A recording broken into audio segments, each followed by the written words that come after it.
Your kids could get free or low-cost health coverage from Medicaid or CHIP. Even if you've applied before, they may be eligible now. Kids up to age 19 are covered for checkups, vaccines, dentist visits, hospital care, and more. And if they already have Medicaid or CHIP, remember to renew every year. Visit insurekidsnow.gov or call 877-KIDS-NOW. Paid for by the U.S. Department of Health and Human Services. If you've been thinking about getting serious with your money, like actually serious, now's the time. The Motley Fool is offering new members 50% off their iconic stock recommendation service, Stock Advisor. This is the same service that's crushed the market with recommendations that have returned 1,057% since inception, compared to the S&P 500's 180% over that same period. This isn't guesswork. The Motley Fool has a track record of finding companies before they become household names. So if you want to invest smarter and you like saving money while doing it, go to Fool.com/listen to claim your 50% off discount off a 1-year term of Stock Advisor. Again, that's Fool.com/listen. Returns of 1,057% are from the Motley Fool's product Stock Advisor and measured against S&P 500 returns of 180% as of July 10th, 2025. Past performance is not an indicator of future results. All investing involves a risk of loss. Individual investment results may vary.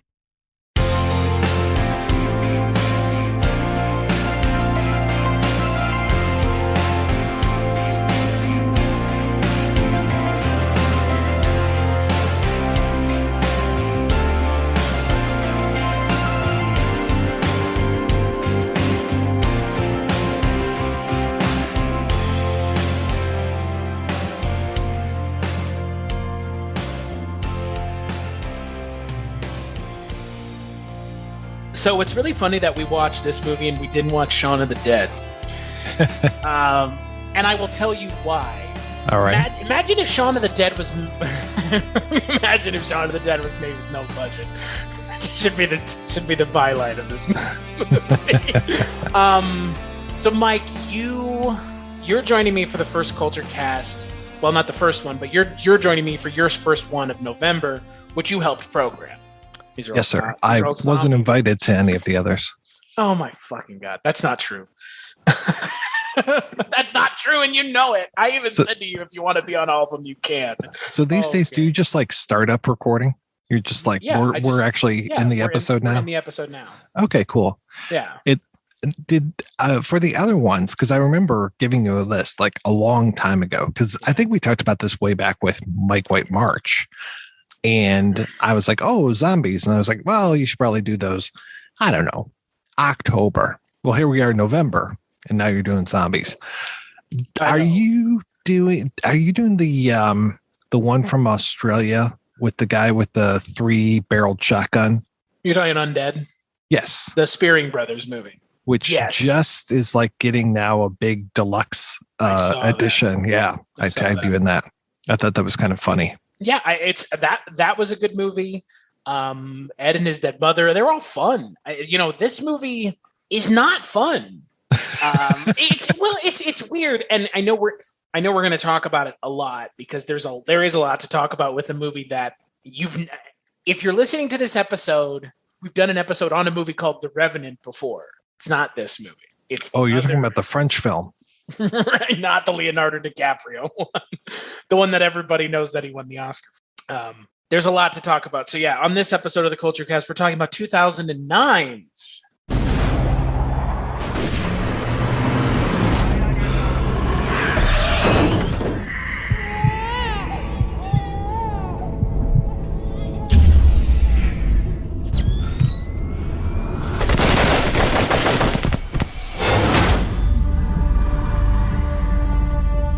Heroes fall, and sometimes they rise again.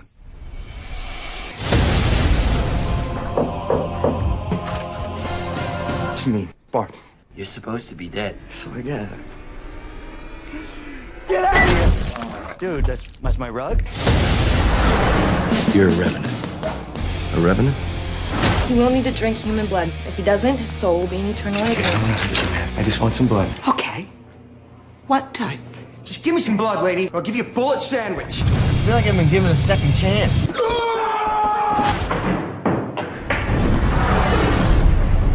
your hands on your head. Anybody moves, I'll shoot. Well, you got shot a lot. Convenient mart owner claims that the gunslinger saved his life. Vigilante gunslinger. You make me a vampire, right? I mean, like, I'll drink your blood, or you drink my blood, whatever we have to do to give me the dark gift. A dark gift. Hey, pal.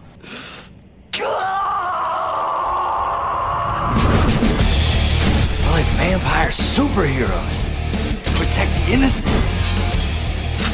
How cool is that? The vigilante gunslinger saved the day again.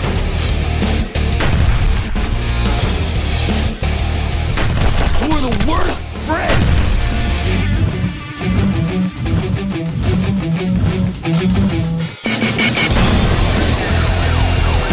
You suck your best friend's blood? Not like that.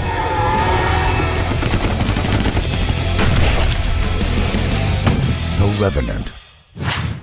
Dig in. I don't have much of an appetite. I make it special for you, and now what? I don't have feelings? That is so wrong. So it's written, directed, and produced by Kerry Prior. So a lot. We know who made it. Let's just put it that way. Oh, yeah. Yeah. And it stars David Anders and Chris Wylde. David Anders plays a lieutenant who returns from Iraq in a body bag, but it turns out he's not actually dead. He's a zombie or a ghoul or a vampire or all three at the same time. Yeah. Sure. And, hilarity ensues. So it's a zombie movie in that it's not a zombie movie, right? But there's no such thing as Revenant movies. Yeah. Well, there is that 2012 French film where all the people come back from the cemetery, which is interesting. Right. Yeah. So Revenant, basically, The Returned. Right. So I guess that's with the Leo movie. Everybody thinks he's dead, especially after the bear attack. He pulls himself back together and comes back. But yeah, we've got this guy, Anders, coming over from Iraq in the body bag. And then, whoops, he's not dead. We buried him too soon. And we're never given an explanation as to why, for what reason. You get the sense that maybe there's more going on in Iraq than you're being led on to believe, but he comes back and all of a sudden he's back alive. It is almost like what would have happened at the end of Shaun of the Dead if it had gone a little further, right? Yeah, because you get Ed out in the shed playing video games. Right. And in this you have Anders, David Anders playing Bart, who's just wandering the street, but he's sentient. He's very sentient. Yeah, he knows what's going on. So, Mike, I want to know, why did you pick this movie? I happened upon this movie years ago, and I just really liked it. I like David Anders a lot. And ironically, I've seen him play a zombie before. He was one of the main characters in iZombie, right? Which is was a fairly decent zombie show. I think it lasted at least one season too long. I was about to say, I thought you were going to say one season. I was like, I thought it was more than that. Yeah, no. Well, most people wouldn't know that. I'll tell you that much. I can't remember how many seasons it was, but at the end of the prior one to the final one, I was like, well, that's it. They just wrapped up everything. And then they added a little tag. And I was like, are they doing another season? Sure enough, they did another season. So the fourth season. Yeah. Yeah. Because it really didn't need to be all that. Sounds like that Army of Dead TV show. Okay. Or Ash versus Evil Dead, where it's like, the show's over, right? Like, the show's over. Nope. One more season. We're going to reboot the entire show. And we're going to bring Lucy Lawless back, even though her character was killed in the last season, but she'll come back as a different version of Ruby. I've seen The Sopranos. You're only allowed to do that one time. They did it once. It's strange to me that horror TV shows seem to be the ones that always overstay their welcome. Right. They're always like, it's always like, well, if only we hadn't gone one season. It's like, yeah, really. Well, Anders was, I don't know if he... Your kids could get free or low-cost health coverage from Medicaid or CHIP. Even if you've applied before, they may be eligible now. Kids up to age 19 are covered for checkups, vaccines, dentist visits, hospital care, and more. And if they already have Medicaid or CHIP, remember to renew every year. Visit insurekidsnow.gov or call 877-KIDS-NOW. Paid for by the U.S. Department of Health and Human Services.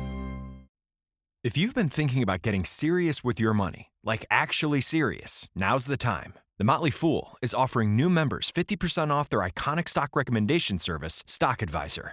This is the same service that's crushed the market with recommendations that have returned 1,057% since inception, compared to the S&P 500's 180% over that same period. This isn't guesswork. The Motley Fool has a track record of finding companies before they become household names. So if you want to invest smarter and you like saving money while doing it, go to fool.com/listen to claim your 50% off discount off a 1-year term of Stock Advisor. Again, that's fool.com/listen.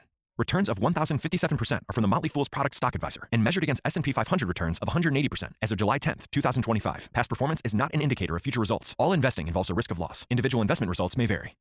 Was in more than one season of Heroes, but I know for sure he was in the second season. But my God, that show should have just been one season. I was about to say, that's a one season. It's like True Detective. Oh yeah. Yeah. The end of that first season, I mean, it just shit the bed. And then it's like, oh great, here's a whole bunch more. No. I think that lasted 5 maybe, but didn't they also bring it? Doesn't they also bring it back at one point? Yeah, maybe. Yeah, in they brought it back in 2009. Okay. Or no, I thought they brought Heroes back after it had been off. I don't remember that. Fuck that show. Oh my God. Well, yeah. Talk about a show that nobody needs to be revisiting or any stock into or even talking about. My Lord. I had never seen David Anders in anything else. Okay. It was the first thing I'd seen him in. I really like him a lot. He does a really good, I don't know if he's British, but he does a really good British accent. I think his character in Alias might have been British, but he is from Oregon. Oh, okay. Well, I guess he's not British then. But he's one of those American actors who does British accents really well, I'm assuming. Yeah. And then Chris Wylde, I remember seeing him in a lot of smaller parts. And then he actually showed up in an episode of, I think it was Trading Spaces, which I was a huge Trading Spaces fan. So actually, it looks like he showed up in a bunch of episodes of Trading Spaces. That doesn't make any sense. Maybe they were doing, it looks like Top Living Rooms, Cast Gone Wild. So it was like clip shows. But the one that I remember was Los Angeles, Willoughby Avenue. And it was just like, hey, it's that guy, Chris. And they really didn't say that he was an entertainer. It's one of those like, oh, you guys know that this show is like a little fake, right? But he had already done a bunch of other stuff already by that point. Looks like he's done a lot. He's done a lot of voice acting. He was in Evolution. That's what I remember seeing him in. But he's like one of those he's one of those 90s 90s early 2000s character actors. Like that's what I consider him. And would it be unkind to say that the character that he plays in this film is wholly unlikable? I mean, or is that accurate? I can definitely see that. I mean, the guy fucks his best friend's girlfriend before the corpse is even cold. Before the body's even in the ground. The day of the funeral. Yeah. So he's kind of a piece of shit. And it's funny because these guys, I mean, take this with a grain of salt. This movie reminds me a little bit of stuff like the Boondock Saints, where it's just like very much so. Okay, good. I'm glad I'm not alone in that. But it's like these guys, both of these guys are assholes, and they're just like doing blow all the time. And like, there's a difference between the friends who hang out together in movies who smoke a lot of weed together. And then there's the friends in movies that do a lot of blow together. And these are the guys who do a lot of blow. And I'm like, okay. And they make no bones about it. And it's basically like, hey, can I sniff this? Can I snort this? Can I shoot this up? Like, what can I do with this substance? And they are all about hookers and blow, and which is a punchline in the film. What's funny about this movie is it feels like Kerry Prior didn't have one idea. He had a bunch of ideas because you have, okay, so you've got this guy who's in the military, right? And he dies and then he comes back and then he has to drink people's blood. So he's like kind of like Dexter, which is on at the time. Right. So he's killing bad guys, which is like Dexter, but then he also is a bad guy because he is clearly killing people. So he is morally corrupt and he's drinking their blood. And on top of that, he's friends with this guy who's also clearly morally corrupt. And their friends are all morally corrupt too. Yeah. So it is like very much Boondock Saints. Like it's like if Boondock Saints met a zombie movie in a lot of ways. But I say the idea of like there are a lot of ideas and there's a lot of ideas and not enough time in a movie that drags because they don't give their vigilantes enough room and they don't give it like a storyline. They just do this like really cheap like green screen montage instead. I mean, the problem with this movie is there are some things that look really good and there are some things that just look wildly cheap. Like cheaper than I would have thought in a movie like this. Well, it's like they're reveling in the cheapness, especially when it's like they'll take the images of them, which are clearly still frames, and blow them up and stuff. It's like, okay. Or when they're doing the gun thing where it's like, you know, they're really jerking their hands to make the recoil of the gun. It's like, no. Right. God. Yeah, there are some good ideas in this movie that they don't go far enough with. And it's too bad they don't go far enough with them because there's too much going on. Right? Yeah. It's a little too much for an hour and 53 minutes. I think it is. It should be a solid 90. I think if they cut it down. It's too long for an hour and 53 minutes. Think about that.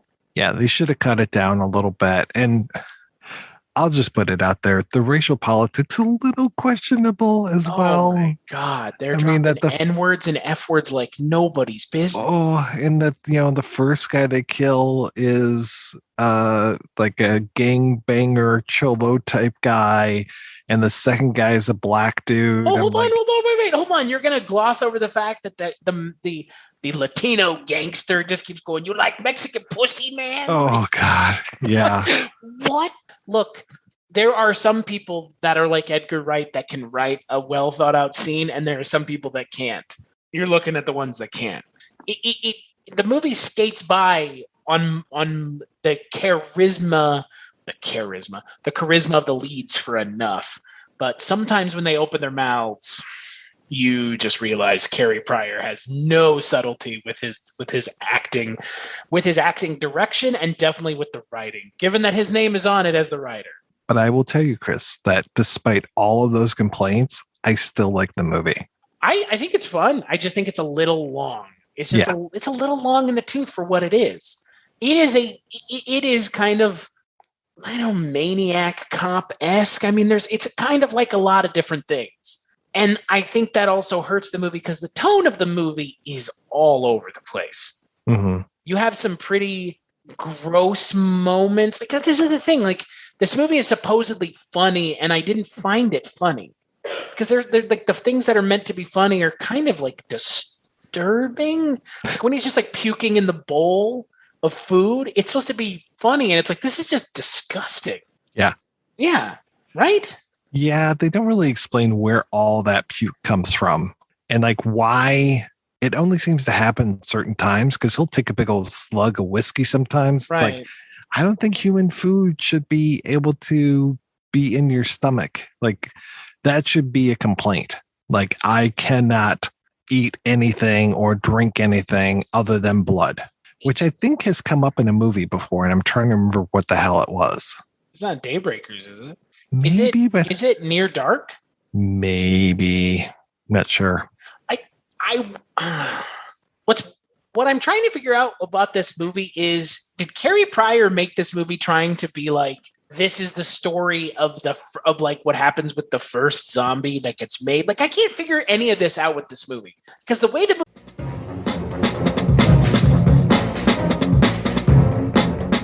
Hello, this is Aaron West. I am the author of the A24 New Wave. In this book, I look at A24's output and I make the argument that we are in a new wave movement right now. A24 plays a major role. This book has a supplemental podcast where each episode is a brief conversation about an A24 related topic, whether an actor, director, or even a genre. As I continue research for the book and conduct interviews, I expect to record podcast episodes with people involved with the company. You can find the podcast at cinejourneys.com or wherever you find podcasts, and we are proud to be members of the Someone's Favorite Productions podcast network. Hello, this is Chris Haskell from They Live by Film. For those that don't know us, Adam, Zach, and we built a podcast over the last 2 years that's a combination of film discussion from 3 very different perspectives, as well as industry interviews with the leaders in boutique Blu-ray and 4K community. We started with Deaf Crocodile, but over time we've been lucky enough to speak with Arrow Video, Severin, Mondo Macabro, Vinegar Syndrome, Radiance, Indicator, most of the OCN partner labels. It's been a blast. You can find us wherever you podcast, and also actually recently as part of Someone's Favorite Production podcast network. We hope to see you online.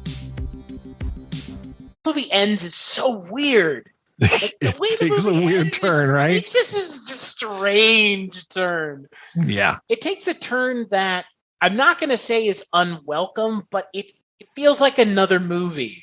It feels like there are 4 movies crammed into this movie. Yeah, because once he bites Chris Wylde and Chris Wylde also becomes a ghoul, then that becomes a whole other thing. Then they become the buddies that are going out and doing all this shit. Boondock ghouls. Yeah, basically. And then you find out, again, because they don't establish rules in this universe.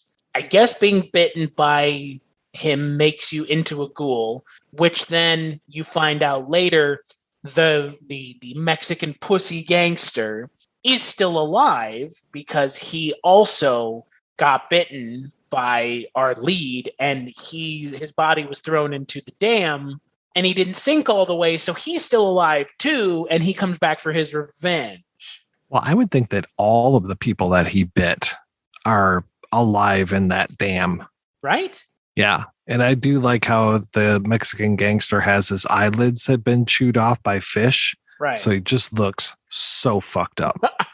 I mean, I have to give them credit. The effects in this movie are very successful. Yeah. Probably to a fault, because the movie's gross. And like not gross in like a fun way. It's gross in like a legitimately disgusting way. Like the Chris Wylde head at the end of the movie is just off-putting. It looks good though. Yeah, oh yeah. Well, it's a puppet and it's his own head, right? Right. But like you expect, like when he takes that head out of the box, I'm waiting for him to just like plunk, sit it down. Ian like, Holman Alien style. Exactly. Just like Ash from Alien. And then like, oh, I've suddenly turned from a puppet head into a real head and now I will speak. But I also very much like the idea of the other character using the dildo against his throat, like the voice box. It's just, I honestly thought that that's why you wanted me to watch this movie. I like, honest to God, Mike, when that scene came on, I was sitting thinking to myself, like, if this is the reason you wanted me to watch this movie because of the thing with the dildo, I get it. But it's like in the last 10 minutes of the movie, you could have picked a better movie for a gag in.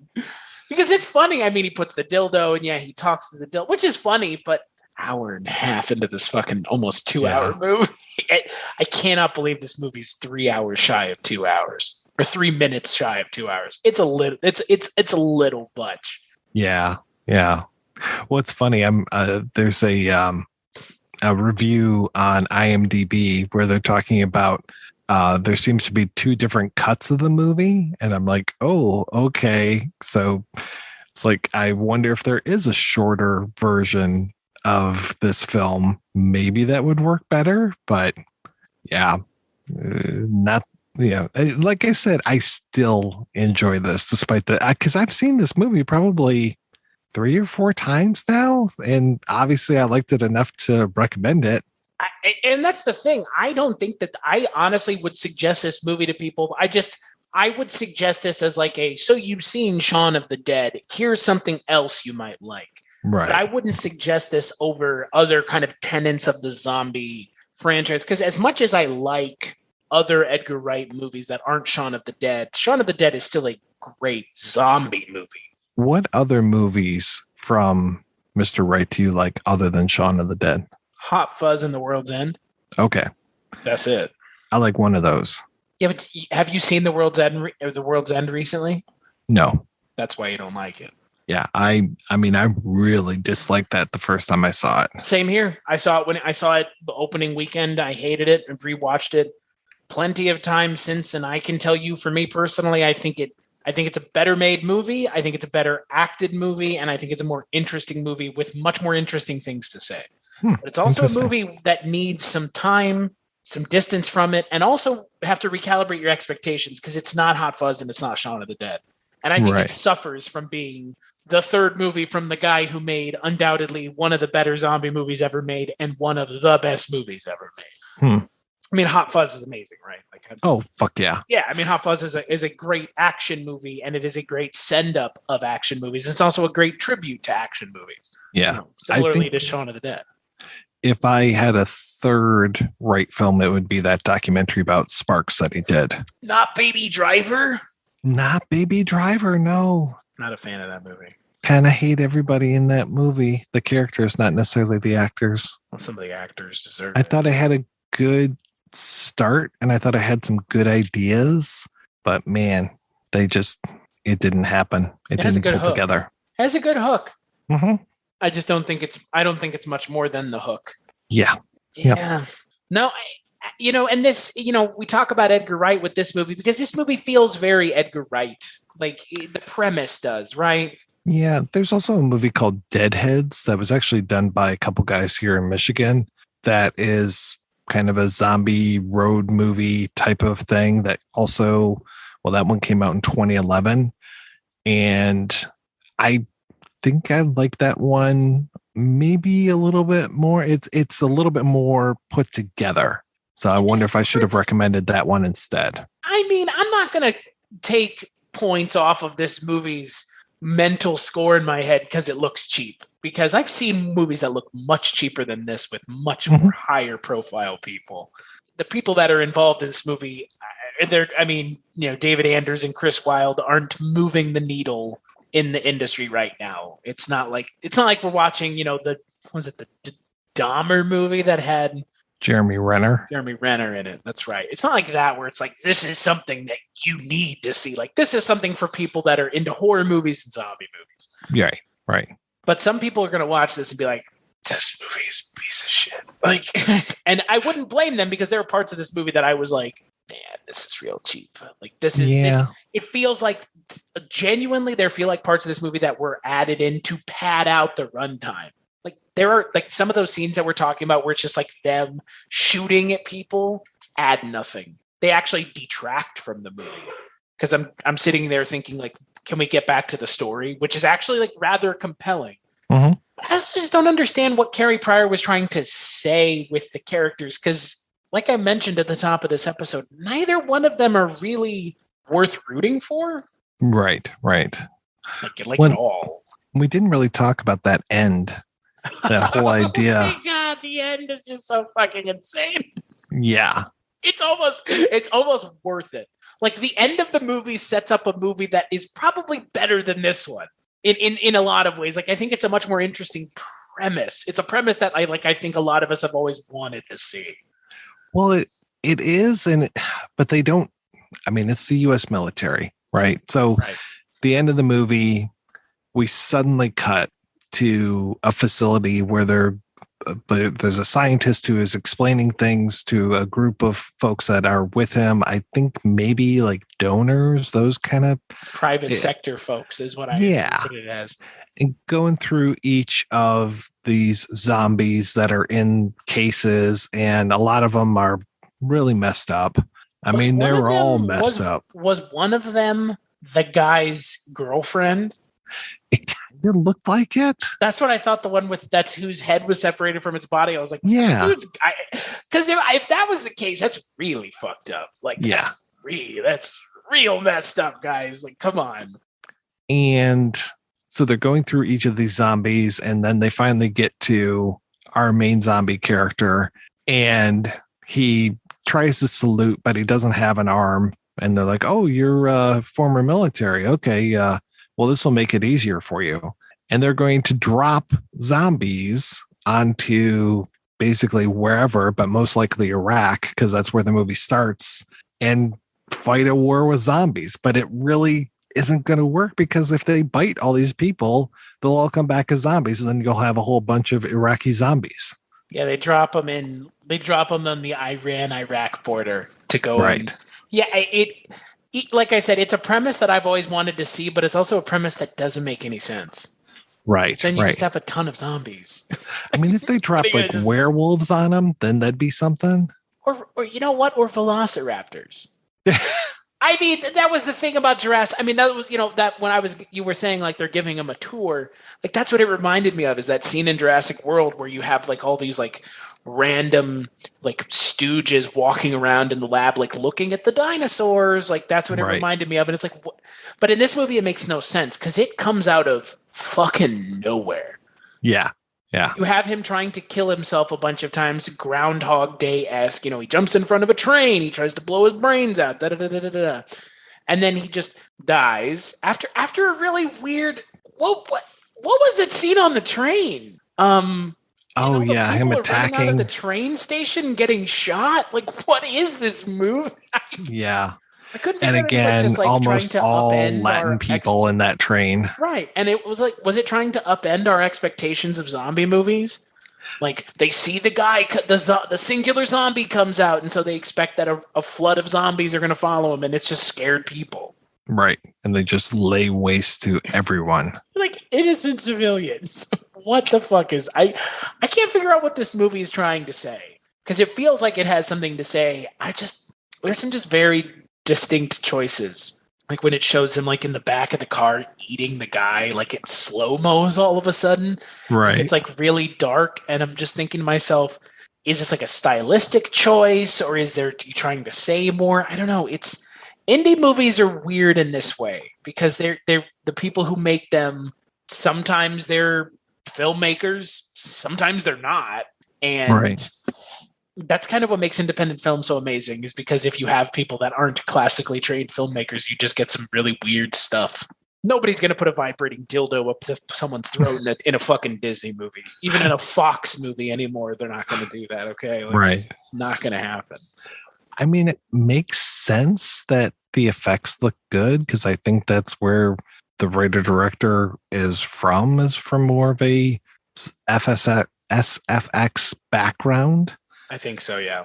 Because I know he did effects for Bubba Hotep, and I think he worked a few times with Coscarelli. Bubba Hotep, a film we talked about last month. Yeah. Which makes sense now because, boy, the lead kind of looks like Bubba Hotep, huh? I can see that. I mean, he kind of does. He has the it's very sunken in with the pronounced like eyelid area. Yeah, he did visual effects on Bubba Hotep. And he got a thanks on a movie that you and I talked about many moons ago. John dies at the end. Yeah. Another Coscarelli. Another good movie. Another weird movie. It kind of is in the vein of this movie. This movie just is it weird how long this movie is? Like, I keep thinking about how long this movie is, and it feels like it doesn't know when to end. Yeah. Right? I cannot for the life of me figure out why they went with the ending that they went with, unless they couldn't figure out how else to end it. Because they don't hint at that ending at all. I didn't mind the ending at all. It's not that I minded it or not. It's just, it's weird to me that is where they went after they exhausted all the other options. Like that military dropping them into war zone angle, that was never hinted at, nothing. That comes out of nowhere. You're just taken aback as an audience member when you're like, okay, so now they're weapons. Mm-hmm. Right. I mean, okay. Is that movie worth telling? Because that's the question, right? Is that movie worth spending this entire movie telling us about that movie that never is going to get made? Right. That's the other question. Yeah, because that's the other weird thing with Prior, is it feels like he's got a lot of projects, and a lot of them are pre-production. I think there's one that's listed as post, Virgin Forest, but a lot of pre-production type stuff. And his website which I don't think has been updated in a while, seems to have a lot of like, hey, here's this project, and there's this project, and there's this project. And I understand it's incredibly hard to get films made. Oh, yeah. But at the same time, it's like, okay, dude, you got a whole lot of stuff going on here. Yeah, 2017 looks like the last time that stuff has been updated. And he's got, let's see, Super Alpha Kill 666, Virgin Forest, Slasher, Saturn Particle Rampage, and Mr. Robot Sex Toy, all his projects. Okay. Is that all one project? My Robot Sex Toy, Saturn Particle Rampage seems like it's close-ish. That's got 2013 as a copyright. And like I said, Virgin Forest seems to be the one that's closest to being done. And then there's a one that's a documentary that looks like he's working on that as well. How do you feel about this movie kind of being a bait and switch? As far as what? I keep sitting here looking at the poster, and the poster is advertising a different movie. Is it the one where Wylde's got the shotgun over his shoulder? Yeah. Like, what movie is this advertising? But because when I'm sitting here thinking about it, there's the scenes of action in this movie are bad. Like these are these green screen things we're talking about. Right. And they're selling this movie as like an action movie on the poster, and the action is terrible. I mean, it's objectively bad. It's not like I don't like it because it's, Paul Greengrass naturalistic style, or, like the Bourne stuff where there's no style and it's all very raw. This is bad. I don't understand why the way you advertise this movie is not playing up that angle, because that angle feels undercooked in the movie. Of all the things in the movie that feel undercooked, them being the vigilante guys is very undercooked. I mean, I can't speak to posters because there have been so many awful posters for great movies. That's fair. But you see what I mean, though, right? Like, who they're trying to entice to see this movie doesn't feel like the actual audience would appreciate. Oh yeah, no. If I bought this with that cover, I would probably be a little upset. Yeah, but for me, I enjoyed it. I think God, what the fuck does it remind me of? It kind of reminds me of Daybreakers, honestly. I can kind of see that. Yeah, it's just he's got that same kind of palette. I guess it's not this movie's pretty nihilistic. I mean, there's that. We didn't even talk about the worst aspect of this movie where the main character kills his own girlfriend. Right. Fuck. Well, when they kill their friend. Hello and welcome to Tumbleweeds and TV Cowboys. My name is Hunter. In this podcast, I'll be joined by a different guest each week to discuss a classic Western movie or TV show. I've been a fan of classic Westerns for as long as I can remember, and in recent years, they've become very nostalgic for me. I love the aesthetic, the tropes, and I love seeing different filmmakers' takes on them. At their best, they're incredibly entertaining, rewatchable, and some of my all-time favorite movies are Westerns. We'll mostly focus on Western movies made in Hollywood, but we'll also be covering spaghetti Westerns, and one thing I'm very excited to get into are Western TV shows. I've got some amazing guests coming on the show, film professors, historians, and podcasters. And Tumbleweeds and TV Cowboys is part of the Someone's Favorite Productions podcast network, and many guests on the show will be from other shows on the network. Thanks for listening. And that she's like, fuck you guys. And then, yeah, he ends up killing the girlfriend. Though it feels like that was a mistake. It doesn't feel like he was doing it out of malice. No, but I mean, I'm sure your reaction to that scene was the same as mine, where I was sitting there just thinking to myself, like, yeah, he's just going to kill her. Like, that's where this is going, right? Yeah. It feels kind of unearned because, again, that relationship between the two of them is also kind of underdeveloped and kind of underbaked because they have like 2 scenes before that. If you thought that poster was bad... It's also very much of the time. I mean, when this came out, every poster looked like this. Every single movie poster looked like the Revenant's poster. I'm putting one in the chat, which was a DVD cover, and it is worse than you could imagine. Is this really a movie? This is the Universal DVD. Awesome Undead Extras includes 3 feature-length commentaries. 3? From who? That's fucking crazy. For who? Dude, what is that?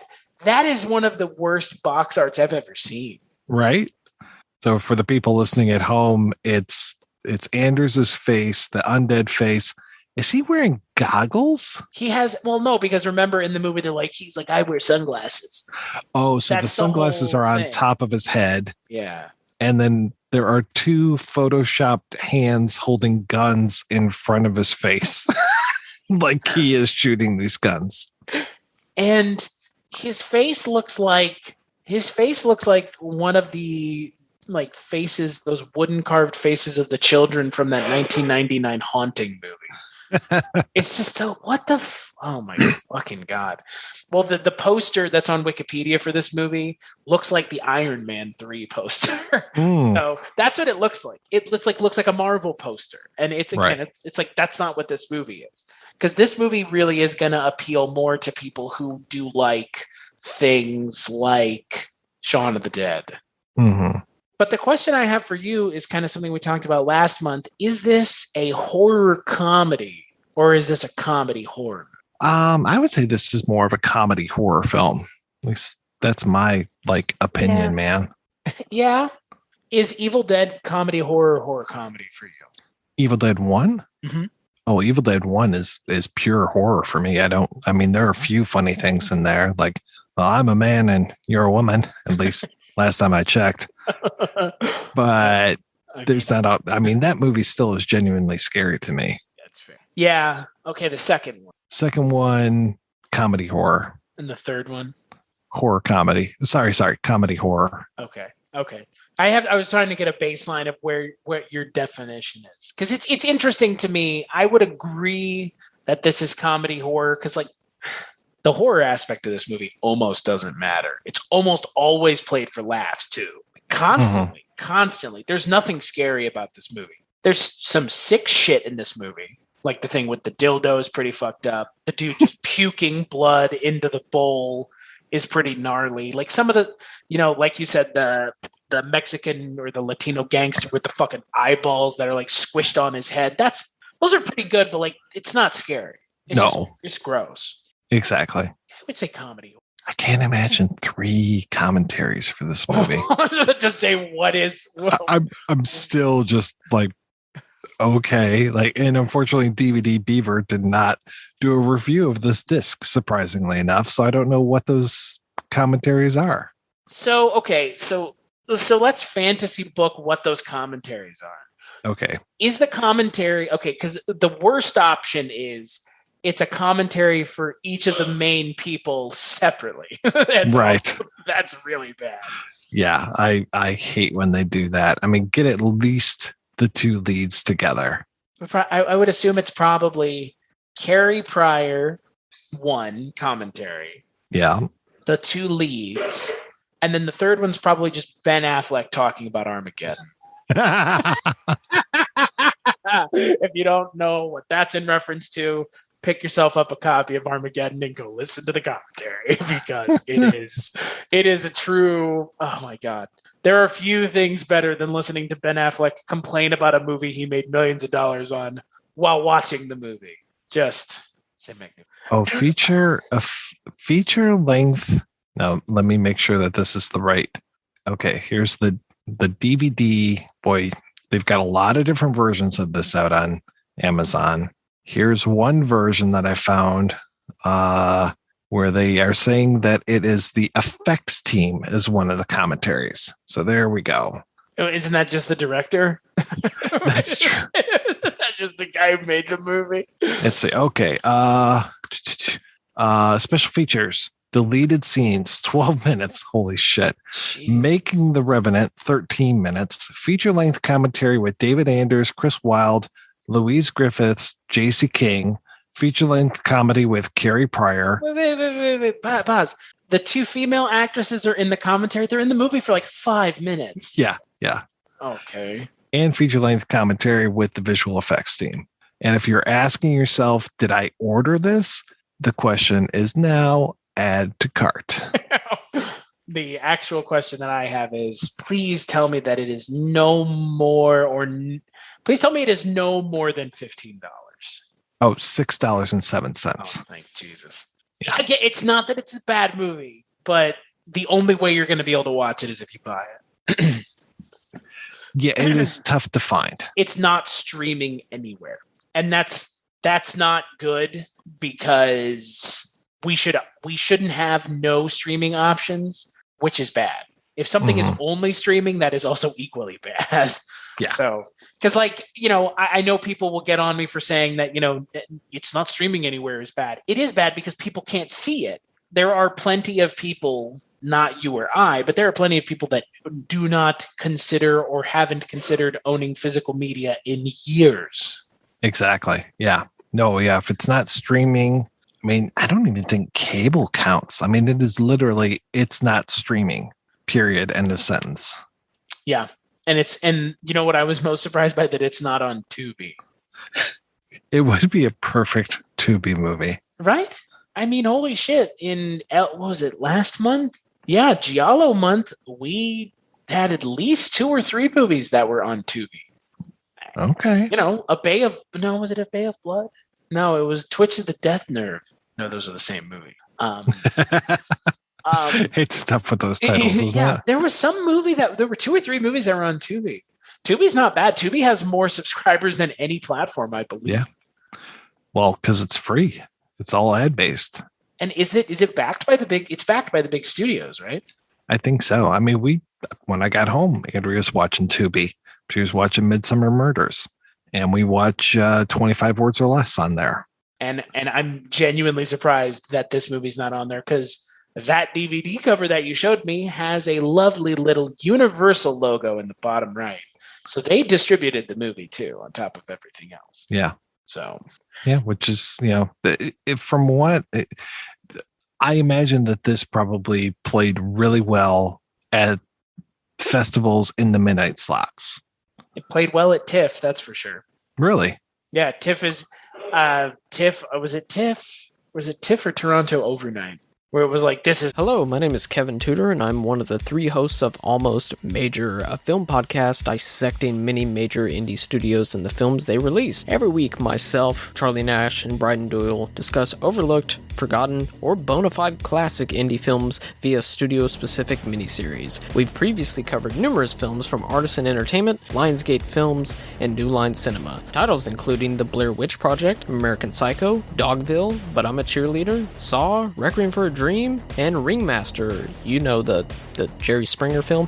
Anyways, we have a fun time every week, and we hope you will join us. Subscribe to Almost Major wherever you get your podcasts. Now proudly a part of the Someone's Favorite Productions podcast network.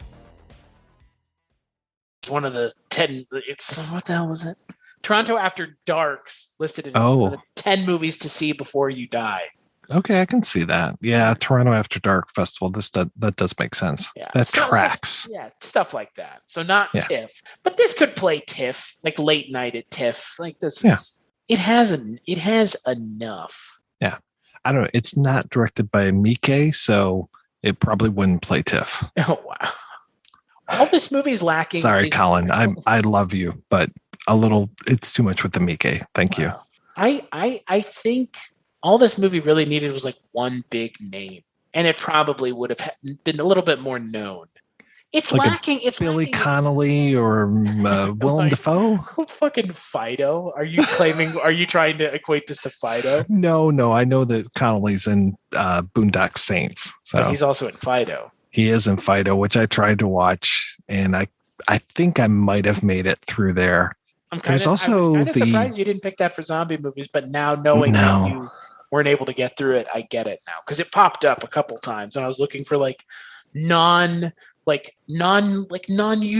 unusual zombie movies. That one kept coming up. So see, the one I should have recommended to you is Otto or Up with Dead People, which is the Bruce the Bruce zombie film. The what now? Bruce the Bruce. Are you familiar with Bruce the Bruce? No, I am not. He is a gay Canadian filmmaker. And, I guess they've released it as LA Zombie. Now it's no longer Otto or Up with Dead People. So, it's very gay, very Canadian. Both good things. Yeah. The world needs more Canada. Gay Canadian zombies. He's kind of like Greg Araki if Greg Araki had a sense of humor. I don't know who that is. This is what happens when we go into the independent film world. Is there are just too many independent filmmakers, in heaven and hell or whatever the fuck how that phrase goes. Well, and it's also this is where the generational thing comes from because Greg Araki was setting the world on fire in the 1990s. So. Yeah, by the time you were more aware of what was going on with films and stuff, I think he's still making things, but yeah, like his biggest splash, I think, was the Doom Generation with Rose McGowan. Oh boy. Yeah. So that tells you how long ago it was. I say, man. Yeah. Talk about a long time ago. Yeah. We don't bring up Rose McGowan's acting very much anymore, as they would say. Yeah, I mean, really, the last thing was what Grindhouse. Oh, but I love her in that. Oh my god, she's fantastic, and I mean, I love her, but even if she's a little loony at times, but she's earned it. She's earned the looniness because she's been fucked up and fucked over. Yeah, it's true. Man, Grindhouse is a fun movie. I've never talked about that movie on the podcast. Well, let me say Planet Terror is a fun movie. I like Death Proof. Really? I like Death Proof. Okay, this conversation is over. You know why I like Death Proof? Because Death Proof, it is the most like obnoxiously Tarantino thing that he's ever made in a lot of ways. Oh, it is so self-indulgent. But at the same time, like I'm okay with what he's doing. Like I can't help but get on board with him making Kurt Russell look cool. Oh yeah, well that's the problem. Like it's not a so crime easy to do Kurt though. Russell, I know the problem is like I'm not gonna be like, oh fucking making Kurt Russell look cool. Like please don't stop. No. Yeah. Like that's like Gene Wilder and Willy Wonka. Like no, stop. Like Kurt Russell's so cool. Like that's the thing about Tarantino I like is him and Rodriguez highlight indie actors from the 70s and 80s. So, wow. This is over.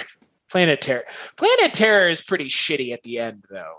Planet Terror, falls off towards the end of that. It does. It does. How can you say Planet Terror is good when Tarantino is acting in that one? Oh. Yeah. I mean, it's better than his Django turn. Oh my god. Oh my god.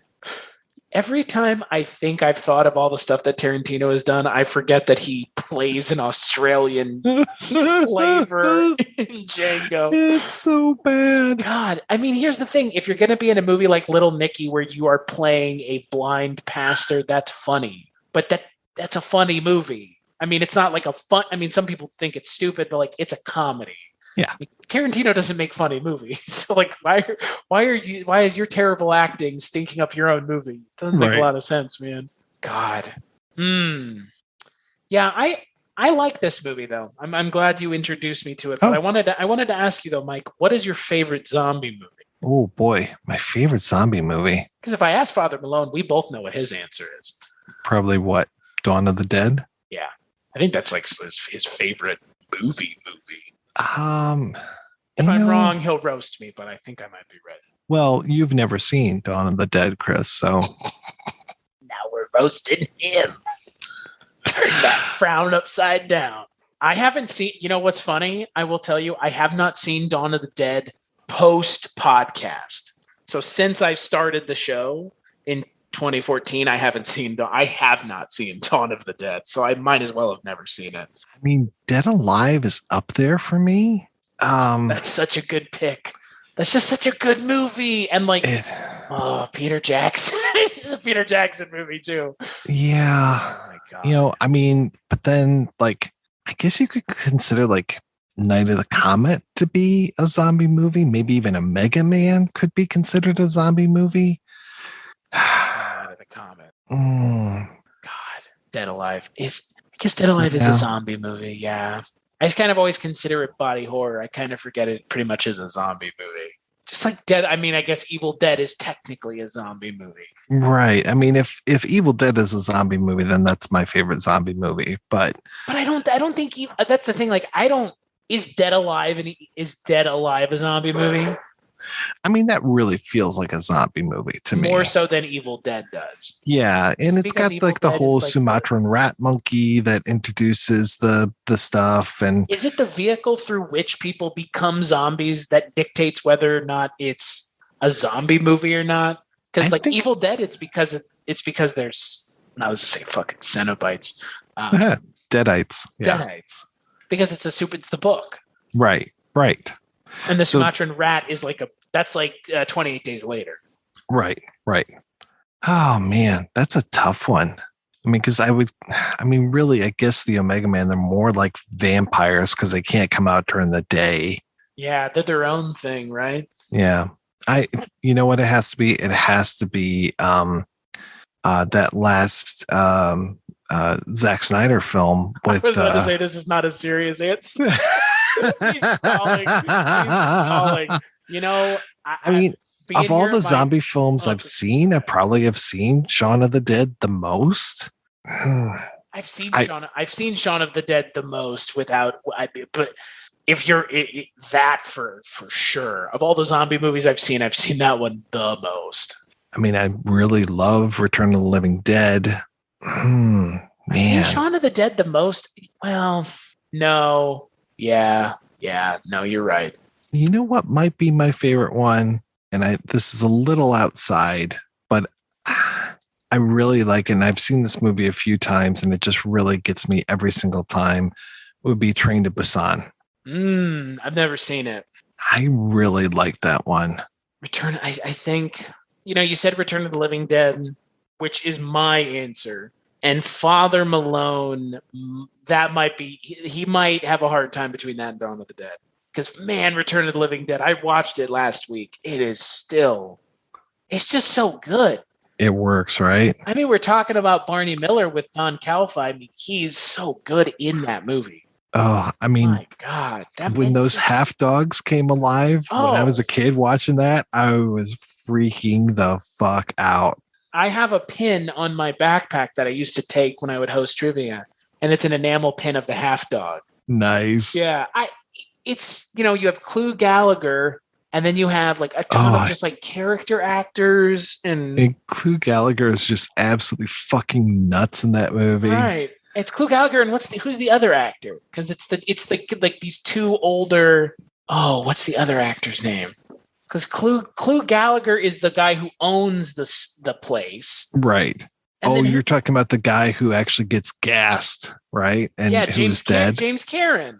Yes. Yeah. Oh, and he's great too. He's like super it's so sad when he kills himself in the furnace. Yeah. And he like hangs his ring. Oh my God. What a great zombie movie.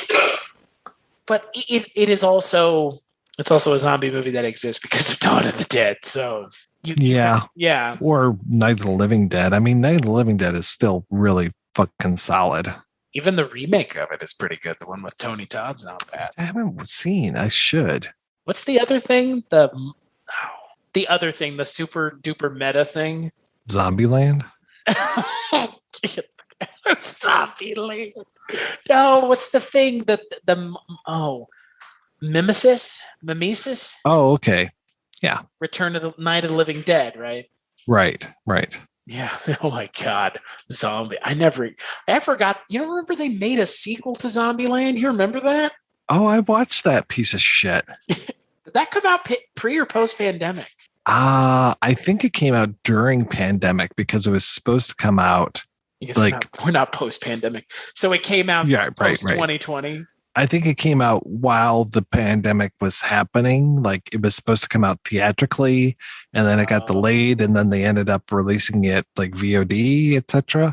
And then it was just like, wow, this was a piece of shit. I'm sure glad I didn't spend any money to see this. Zombieland. Oh, double tap. God. Oh, it's so bad. They had no fucking idea what they were doing with that movie. Well, and it's the insanity of stuff like that it's been like, what, a decade?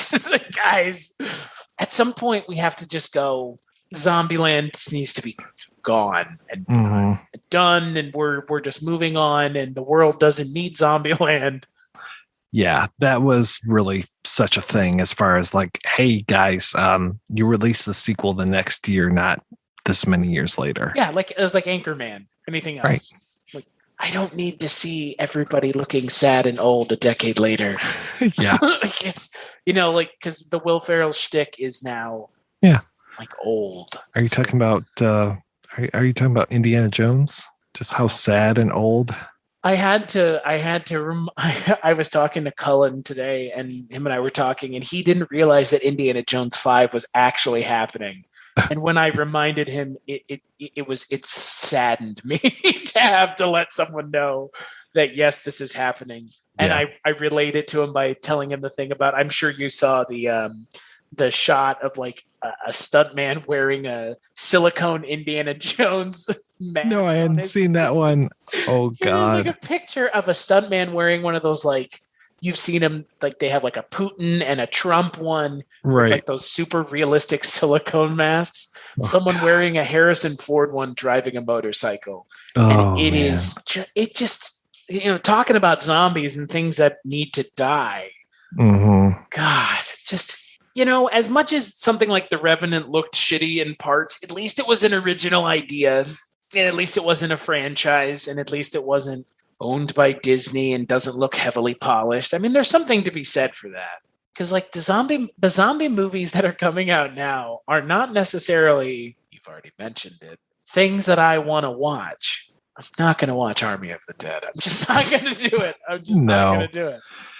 Oh, I haven't heard anybody talk about what's the sequel or the prequel to that. Army of Thieves. Yeah. And I'm just like, has anybody seen that? It's a prequel.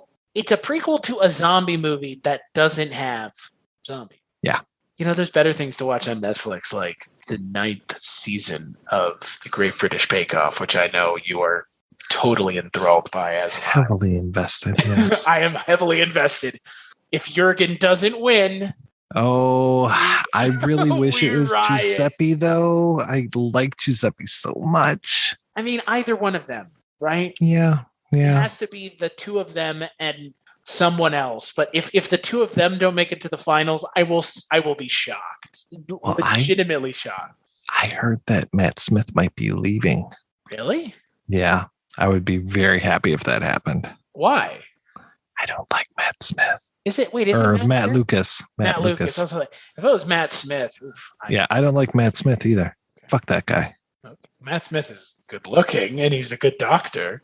No, I disagree with both of those things. And I also don't think the bow ties are cool. Oh, that's fair. Why? Wait, did they say why he might be leaving? No, but it could just be wishful thinking. Was he? Remind me, was it originally just Noel Fielding by himself? No. Well, first it was Mel and Sue. Yeah, it was Sandy Topsky and Noel together. That's right. And then Sandy left, and now it's Matt and Noel. Man, what is your like? If you could make, I know we're completely off topic, but I'm curious. If you could make a combination of judges and hosts, what would your combination be? I mean, I still miss Mel and Sue, but I like Noel a lot. I mean, Noel Fielding is just, he's old Greg, for fuck's sake. Like, he's old Greg. He drinks Baileys from a shoe. Like, if you don't know what I'm talking about, I don't know how any American would know who the fuck he is otherwise. Like, yeah. Like, really, like, how the fuck would any American really know who Noel Fielding is unless they've seen Old Greg or I guess that like British quiz show thing that they do at the end of every year. Yeah, his humor does not translate over here very well. It's more subversive than Monty Python. Yeah. It's so subversive that it's too subversive for American audiences in a lot of ways. I mean, he was one of my favorite contestants on Taskmaster, but really, pretty much when you're on Taskmaster, you automatically go up so many points in my book. That's fair. He's really good on Great British Bake Off. I like him a lot, even though he was picking on people last week. But Did you? Oh, I would assume you don't have TikTok, right? No, but Reddit has become like the haven for TikTok. Great British Bake Off, the Liverpudlian female baker who I absolutely fucking adore. Oh, the one with that orange hair? Yeah, she clapped back so on Noel great. Fielding. She's awesome. So she clapped back because he said something about Princess Leia, something. She clapped back on TikTok and said, "An elongated Lord Farquaad." But if you can't tell, the Great British Bake Off is I think it's something worth watching if you're into cooking stuff. I don't know. It's a very British cooking show. It blows people's minds to learn that there's no cash prize. Oh, well, the thing that gets me is how people help each other. Yeah, it's just so un-American. Like so un-American. Yeah, I love it. No egos whatsoever. Yeah. And yeah, people start to cry and then they get comforted by other contestants and it feels like they really make friends with each other. I love one of the best things in the world is that final episode when they go through and say who's doing what now. And there are times where it's like, oh, these two contestants went on vacation together and it's like, that's awesome. I think even last season, wasn't it like two of the contestants are dating? I think is one of the things. Like, yeah. Yeah. No, for me, it is a show that it is such an like antithesis to American cooking shows. And I fucking hate American cooking shows because they're so mean spirited. Like cooking is fun. Right. I don't know if you've seen on Netflix, they have like a barbecue show and they're like pushing it really hard. And it's like an original series and it's trying to be like the Great British Bake Off. Oh Lord. And you can't replicate a show that you don't understand the spirit of it. Right. Yeah. And the technical challenges in the Great British Bake Off are where it's at anyways. I mean, come on. They would never do that in an American show. They would all complain. We don't know how to do this. What? Yeah. Yeah. And the British show, they're just like, fuck it. Okay, whatever. Yeah. They just pick it up and go. Yeah. So Mike, skip it or watch it for The Revenant? I mean, for me, watch it. I've seen it that many times and pretty soon I'll have a DVD copy coming my way so I can listen to all the commentaries. I hope to God that that's the cover of the DVD. And I hope you fucking display that thing facing forward somewhere in your house. The cover of the DVD, allegedly, the one that I'm getting, is very similar to that one with Wylde with the shotgun over his shoulder. It's not the shitty double but they're guns. More separated. It's not quite as actiony and it's more orange than blue. It's not the one with his face like that. Oh God. Yeah. Oh my God. That is without a doubt. If you saw that on a shelf, here's the question I have as we end this episode. If you saw that in a store. Oh, I would just either make fun of it or run from it. I was about to say, would you buy that? No. Would that be like an appealing thing to purchase? Like, God, fuck that. Hell no. I mean, that's worse than some of those shitty like Shout Factory discs where you're just like, oh my God, they better have reversible art. Or the what is it? The Asylum ones where it's like the legitimate bait and switch. Right. Grandma bought you Dune for your birthday. Dune Warriors. No. Dune's not on Blu-ray yet. I think they did that. They straight up released something called like. Yeah, I think it was called Dune Warriors. Is it Seriously. Really? Oh yeah. God, Jesus. I think that my favorite one was Transmorphers. Oh boy, I liked Atlantic Rim myself. What was it? Snakes on a Train. Yes, that was another one. That was a good one. God, I just want to know who those people are that work over there at Asylum that are just like, how can we bait and switch dumb shit on Redbox? As a former employee of Blockbuster, I will tell you that shit works. Oh, I bet. There were so many people that would come up to the counter with like some off-brand version of like The Little Mermaid, especially with the Disney titles, because they were so scarce. Anderson's The Little Mermaid. Exactly. And they would come up and I'd be like, this isn't the Disney one, right? And they'd be like, what? And I'd have to explain to them like, this is another version of the cartoon. This doesn't have Ariel and it's not the one that you saw at the movie theater. This is a totally different thing. I'm sure that the head office was probably not very happy with me for doing that, but to be fair, if they came back to the store, they're just going to yell at you anyways for not telling them. That's true. I mean, damned if you do, damned if you let me rent this fucking movie. Oh, they weren't renting it. They were buying this. Oh my God in heaven, no. Yeah. So, no, I was trying to be very nice to people. That was back when I gave a shit. I can't imagine buying Transmorphers and just like popping it in your DVD player and being like, yeah, can't wait to watch this movie with like secret. I'm all set for movie night. Yeah. Lord of the Bands, dude. Hey, that came out today. What are the bands? To bring this all the way back around to Lord of the Rings, Mike, as we close this episode out, Lord of the Rings 4K remastered came out today. Oh, all right. I've already bought it a few times. I don't know if I'll be able to buy it again. This is the remaster, though. Okay. This is the Peter Jackson. He went back in and remastered the whole thing. I mean, it looks. If you've seen the side by sides, it looks really good. Okay. I don't know. It was like $250. This is the second time I bought it now. Is this the one that has the Hobbit on one side and Lord of the Rings on the other? Yeah. Are you talking about the one that's the books? No, it's the DVDs or the Blu-rays. Oh man, is it? I don't know. Yeah. I don't know. It came out today. I pre-ordered it like a year ago. Okay. I think when they were doing like an Amazon Prime Day earlier in the year, they had for $80 that bookshelf set where it's each of the movies is in a book and it's like a Blu-ray. It's a DVD. It's a DVD of the original and the extended, a Blu-ray of the original and the extended, and then a Blu-ray of the special features in each of those books. And it's all 6 movies. So I took 3 of them, threw them in the trash. Right. Well, I'm just kidding. Those Hobbit movies are good. I don't care what anybody says. First 2 movies, they're okay. I mean, at the point you watch the first 2, you're always going to watch the third one anyway. No.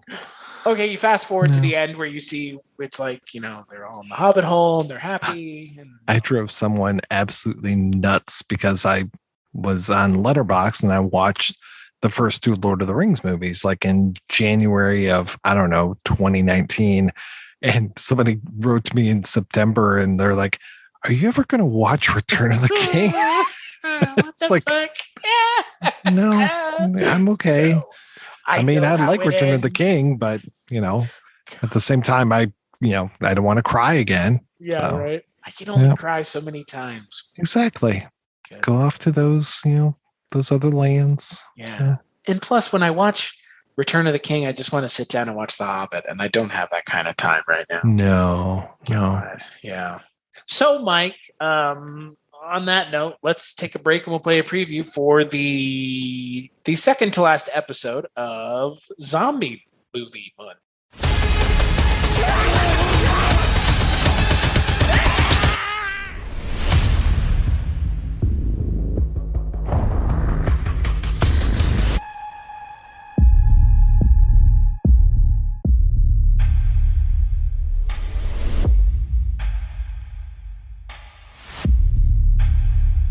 I got the.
カット割りなしのワンカット。最初から最後まで一度もカメラを止めません。そんな無茶な企画あるわけないでしょ。So on the next episode, we're going to be talking about One Cut of the Dead, a zombie horror movie that's also found footage. right? Have you seen that one yet? I haven't seen it, but somebody was telling me that, was it fucking Begley that was telling me he didn't want to watch it because it made him sick to his stomach when he watched it? Oh, yeah, the camera's a little shaky, but Somebody it's not bad. telling me about that. Maybe it wasn't Begley, but somebody was saying, like, I remember watching it and it was just like... Yeah, Begley's got more chutzpah. Somebody was saying, like, it was just like a shake fest, and I was like, I mean, it's found footage, so... It is and it isn't, so... It's one of those, huh? I'm excited for you to see it. So don't read anything about it before you watch it. No, yeah. I all I know is that it's Japanese, right? It's either Japanese or Korean. I don't remember which. I think it is Japanese. I don't associate J-horror with zombies, so I'm excited to see what a J-horror zombie movie is. I mean, I associate zombie movies with like Korean horror movies at this point. Yeah. Train to Busan, so... Yeah, one of these days I'll watch that sequel, but I've heard from everyone that it's terrible. Man, the Korean horror movies are a lot more genre diverse than the Japanese ones, huh? Because the Korean ones have like monster movies, I know like there's been like Godzilla and stuff, but that's not horror, right? You know, I can't think of like a J horror monster movie, not in the way that like I think of like The Host. Right. Which is The Host is a fucking wild ass movie. Hell yeah! You've seen it? You've seen it, right? It's been a long time, but yeah, I saw that when it first hit Netflix or Amazon Prime back in the day. Yeah, because if it's not streaming, I don't know where to watch things. Yeah, right. Boy. So, Mike, until then, where could people find the Projection Booth, the world's best movie podcast? Strangely, you can find it at projectionboothpodcast.com. What do you know about that? I was about to say, now that's the name of that tube. Saying that, I said that shit also once before today, and I was like, man, this fucking don't leach into my real life party.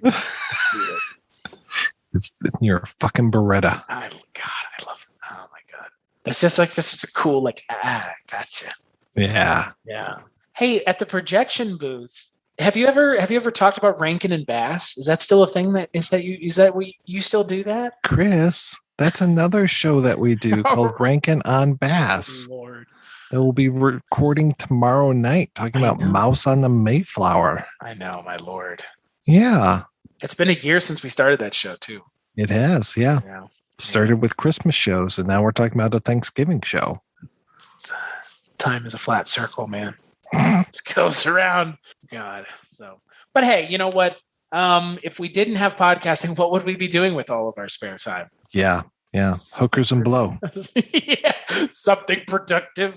Oh boy. So, but anywho, on that note, you can find me at cstachiw.com. That's my link tree. Go there. Like Mike said, we do some other shows together. Barney Miller, Rankin and Bass, the often forgotten but never underloved Dreams for Sale, Kolchak, Barney Miller. I think that's everything. I've been on pretty your soon. show. The Shabby Detective. The Shabby Detective as well. Yeah, God, yeah. There's never a shortage of things to talk about. Oh, boy, just imagine there are things that will never be talked about in the history of time, but there will be plenty of things that have not had people shut the fuck up enough about. Oh, God. But on that note, Mike, thank you for joining me for this episode and for helping program the month as well. Well, I hope you enjoy the rest of these films a little bit more than The Revenant. Wow.